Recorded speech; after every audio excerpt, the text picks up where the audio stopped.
Welcome to Prashanti cooking and health అండి. నేను ప్రశాంతిని. ఈరోజు వీడియోలో ఎంతో ఆరోగ్యకరమైన సామలతో క్రిస్పీగా టేస్టీగా ఉండే నెయ్యి కారం దోశ చూపిస్తానండి. ఈ సామలు ఆరోగ్యానికి చాలా మంచిదండి. ఈ సామల్ని నానబెట్టి రైస్ లాగా అయినా లేదా ఇలాగా టిఫిన్స్ లాగా అయినా మనం వారంలో 3 రోజులు తినటం వల్ల ఎన్నో ఆరోగ్య ప్రయోజనాలను పొందొచ్చండి.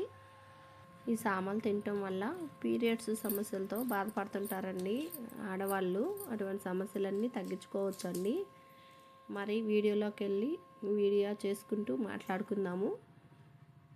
సామలండి 250 ml కప్పుతో 2 కప్పులు తీసుకుంటున్నాను. మీరు ఒక గ్లాస్ అయినా కప్ అయినా ఏదైనా కొలతగా పెట్టుకోండి. ఈ సామలు తినేదానికి రైస్ లాగానైనా టిఫిన్స్లోకైనా బాగా రుచిగా కూడా ఉంటాయండి. ఈ మిల్లెట్స్లో 5 రకాలు ఉంటాయి. 5 రకాల్లో ఇదొక రకం సామలు అనేవి. ఇవి నేను సూపర్ మార్కెట్లో తెచ్చుకున్నానండి. డీమార్ట్లో దొరుకుతాయి, కిరాణా కొట్లో ఇప్పుడు ఎక్కడైనా దొరుకుతున్నాయి. 1/2 టేబుల్ స్పూను మెంతులు వేసుకోవాలండి. నీళ్ళు పోసుకొని శుభ్రంగా నీట్గా కడిగేసుకోవాలి. 2 సార్లు కడుక్కోండి. ఈ సామలు ఏమీ పోకుండా ఏదైనా జల్లెడ పెట్టుకోండి. జల్లెడ పట్టుకుంటే ఆ జల్లెడలో ఉంటాయి, మనకి నీళ్ళు మాత్రమే పోతాయి. వీటిలో ఫైబర్ కంటెంట్ ఎక్కువ ఉంటుంది కాబట్టి మనం మలబద్ధకాన్ని కానీ తగ్గించుకోవచ్చండి. ఆ సమస్యతో చాలామంది బాధపడుతుంటారు, అది తగ్గించుకోవచ్చు. చూడండి, శుభ్రం కడిగేసి ఇప్పుడు 1.5 గ్లాస్ దాకా నీళ్ళు పోస్తున్నానండి. ఇవి నానిన నీళ్ళతోనే మనం ఈ సామలు కానీ మినపప్పు కానీ రుబ్బుకోవాలి. ఇలా నీట్గా నీళ్ళు పోసుకొని 6 నుంచి 8 గంటల సేపు నాననివ్వాలి. లేదంటే ఒక ఓవర్ నైట్ అంతా నానబెట్టుకోవాలండి. సామల్ని ఎంత బాగా నానితే అంత మంచిదండి మన ఆరోగ్యానికి. కానీ పైన మూత పెట్టి పక్కన పెట్టేసుకోండి. ఇప్పుడు మనం సామలు తీసుకున్న ఆ కప్పుతోనే 1 కప్పు నిండా మినపప్పు వేసుకోవాలి. ఇది ఒక 4 గంటల సేపు నానితే సరిపోతుందండి. శుభ్రంగా 2 సార్లు కడిగి నీళ్ళు పోసి నానబెట్టుకోండి. సామలు బాగా నానిపోయాయండి. నేనైతే 10 గంటల సేపు నానబెట్టుకున్నాను. చూడండి, బాగా నానిపోయాయి. ఇవి కూడా శుభ్రంగా ఉన్నాయి. ఎక్కడ మట్టి పిల్లలు, ఇసుక అటువంటివి ఏం లేవు. మీకు ఏమన్నా ఉన్నాయి అనుకుంటే ఇవి గాలించుకోవాలండి. లేదంటే మనం తినేటప్పుడు అక్కడక్కడ ఇసుక అలా తగులుతుంటుంది. అందుకని మీరు చూసుకొని బాగుంటే ఏం గాలి ఇవ్వలేదు, లేదంటే మీరు గాలించుకొని తీసుకోండి. ఈ వాటర్ అన్నీ ఇలాగా గ్లాస్లోకి పోసేసుకోండి. మినపప్పు కానీ నేను 4 గంటల సేపు నానబెట్టుకొని పక్కన పెట్టుకున్నాను. ఈ వాటరు పక్కన పెట్టుకోండి. ఇప్పుడు పెద్ద మిక్సీ జార్ తీసుకొని ఈ మిక్సీ జార్లో ఈ సామలన్నీ వేసుకోవాలి. ఇప్పుడు ఆడవారిలో ఎక్కువగా పీసీఓడి సమస్యతో బాధపడుతున్నారండి. ఆ సమస్యతో బాధపడేటప్పుడు ఇలా సామలు తిని చూడండి. క్రమేణా పీసీఓడి సమస్యని తగ్గించుకోవచ్చండి. చూడండి, ఈ సామలన్నీ నీట్గా నీళ్ళు వేసుకొని ఇవన్నీ సామలు వేసేసి బాగా మెత్తగా మిక్సీ పట్టుకోవాలండి. చూడండి, పిండి మాత్రం బాగా మెత్తగా ఉండాలి. ఇప్పుడు బౌల్ తీసుకుని ఈ బౌల్లోకి ఈ పిండి అంతా వేసేసుకోండి.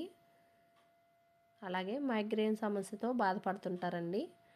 ఈ సామలు తిని చూడండి, అది కానీ మనం తగ్గించుకోవచ్చండి. ఈ సామలు బాగా ఉపయోగపడతాయి అది తగ్గించటంలో. చూడండి, సామల పిండి తీసేసి ఇప్పుడు అదే మిక్సీ జార్లో మినపప్పు కానీ వేసుకొని ముందుగా మనం తీసి పెట్టుకున్న ఈ వాటర్ అన్నీ వేసుకొని సామలు నానబెట్టి నీళ్ళు వేసుకొని ఇది కానీ మినప్పిండి బాగా మెత్తగా మిక్సీ పట్టుకోవాలి. ఇప్పుడు ఈ సామల పిండిలో మినప్పిండి వేసేసి బాగా అన్నీ కలిసే విధంగా బాగా కలిపేసుకోండి. అలాగే పైత్యం ఎక్కువైపోయి మనం భోజనం చేసిన తర్వాత గుండెల్లో మంటగా అలా ఉంటుందండి. ఆ సమస్యను కానీ మనం సులభంగా తగ్గించుకోవచ్చండి ఈ సామలు తినటం వల్ల. ఈ మినప్పిండి సామల పిండి 2 బాగా కలిసే విధంగా ఇలా బాగా కలిపేసుకోవాలండి. ఇలా కలిపేసుకొని పైన మూత పెట్టి ఒక నైట్ అంతా పిండి పులవనివ్వాలి. ఒకవేళ మీరు రాత్రి నానబెట్టుకొని ఉదయం మీరు ఇలాగ పిండి కలిపెట్టుకుంటే రాత్రి వరకు పులవనివ్వాలండి పిండిని. ఎంత ఫర్మెంటేషన్ అయితే అంత ఆరోగ్యానికి కానీ మంచిదండి మనకి. చూడండి, ఈ మార్నింగ్ చూపిస్తున్నాను పిండి కానీ చూడండి బాగా ఫర్మెంట్ అయింది. ఇప్పుడు ఇదంతా ఒకసారి గెంటితో ఇలా బాగా కలిపేసుకోండి.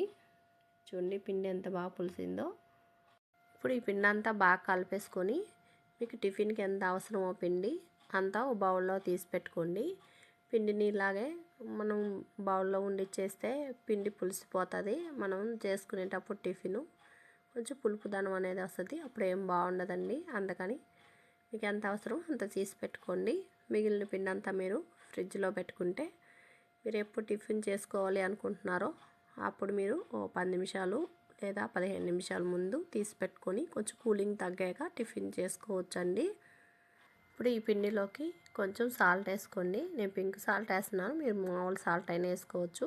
ఇప్పుడు కొంచెం వాటర్ పోసుకొని మరీ గట్టిగా లేకుండా మరీ పలచగా లేకుండా కొంచెం వాటర్ పోసుకోండి. ఇప్పుడు పిండి బాగా కలిసే విధంగా సాల్ట్ పిండిలోకి బాగా కలిపేసుకోండి. ఇలా కలిపెట్టుకొని పక్కన పెట్టుకోండి. పిండి మనకి రెడీ అయింది దోసకి. ఇప్పుడు మనం ఎర్రకారం తయారు చేసుకుందామండి. 15 మిరపకాయలు తీసుకున్నాను, గిన్నెలో వేసుకున్నాను. బాగా మరుగుతున్న వేడి నీళ్ళు తీసుకొని మిరపకాయలల్లో పోసుకోవాలండి. ఇలా పోసుకొని ఒకసారి స్పూన్తో ఈ వాటర్లో బాగుండే విధంగా ఒకసారి సెట్ చేసుకొని 5 నిమిషాల సేపు లేదా 10 నిమిషాల సేపు ఈ నీళ్ళల్లో బాగా నాననివ్వాలండి. చూడండి, 10 నిమిషాల సేపు నానబెట్టాను. ఇప్పుడు మిక్సీ జార్ తీసుకోండి. ఇప్పుడు ఎండుమిరపకాయలన్నీ నీట్గా స్పూన్తో వేసుకోండి. వాటర్ ఏం పడకుండా నీట్గా వేసుకోవాలి.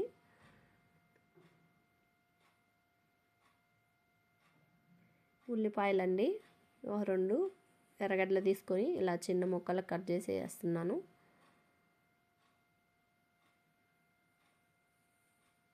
తెల్ల వెల్లుల్లిపాయలండి 7 పాయలు వేసాను. తొక్కుతోటి వేసాను, తొక్కు తీసైనా వేసుకోవచ్చు.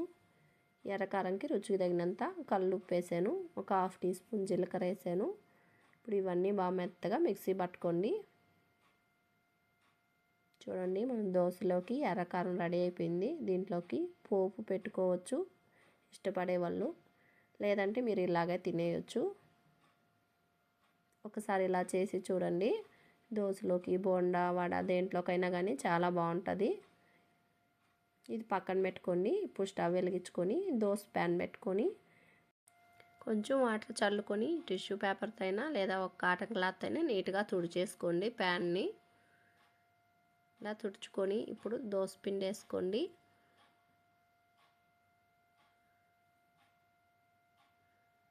ఒక గంట వేసి ఇంకొంచెం వేసి ఇలా దోశని స్ప్రెడ్ చేసుకోండి. ఇలా చక్కగా గుండ్రంగా వచ్చే విధంగా దోశ వేసుకొని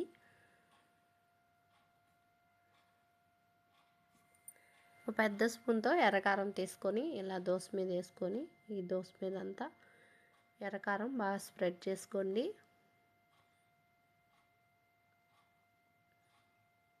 ఇలా నీట్గా రుద్దుకొని ఇప్పుడు నెయ్యి వేసుకోవాలండి. కొంచెం ఎక్కువ ఇష్టపడే వాళ్ళు నేతిని కొంచెం ఎక్కువ వేసుకోవచ్చు. ఇప్పుడు నెయ్యి అంతా ఇలా వేసుకొని కొంచెం బాగా కాలిన తర్వాత చూడండి, దోశ కానీ ప్యాన్ నుంచి బాగా సపరేట్ అవుతుంది.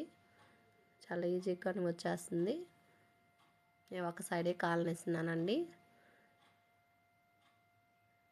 చూడండి, క్రిస్పీగా ఉంది దోశ కానీ.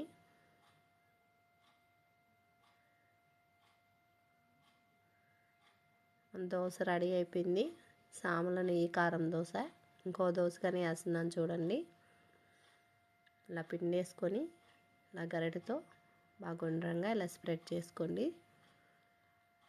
అలాగే ఈ సామల దోశ తినటం వల్ల పొట్ట ఉబ్బరం అలాగే తేన్పులు వస్తూ ఉంటాయండి. ఆ సమస్యను కానీ తగ్గించుకోవచ్చు. ఈ సామలతో చేసినవి టిఫిన్స్ అయినా అన్నమైనా ఏదైనా తినటం వల్ల. ఇలా నేతినేసుకొని కారం వేసుకొని ఇదంతా బాగా స్ప్రెడ్ చేసి బాగా కాలిన తర్వాత తీసుకోవటమేనండి. మీకు ఎన్ని కావాలో అన్నీ బాగా రుచిగా తినేయచ్చు. మీరు కానీ ఈ సామలతో ట్రై చేసి చూడండి.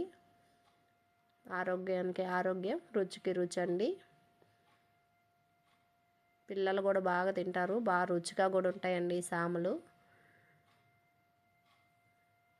ఇదే విధంగా మీరు కానీ దోశలు మీకు ఎన్ని కావాలో అన్నీ ట్రై చేసేయండి. దోశలు ప్లేట్లో తీసుకున్నానండి. చూడండి దోశలు ఎంత బాగా సౌండ్ వస్తున్నాయో. అలాగే బాగా క్రిస్పీగా ఉన్నాయండి, రుచిగా ఉన్నాయి. మీరు ట్రై చేయండి. ట్రై చేసి మీకు ఎలాగొచ్చాయో కామెంట్ బాక్స్లో తెలియజేయండి. ఫస్ట్ టైం కొత్త వాళ్ళు వీడియో చూస్తుంటే మా ఛానల్ని సబ్స్క్రైబ్ చేసుకోండి. వీడియో నచ్చితే లైక్ చేయండి, షేర్ చేయండి. థ్యాంక్ యూ ఫర్ వాచింగ్ అండి.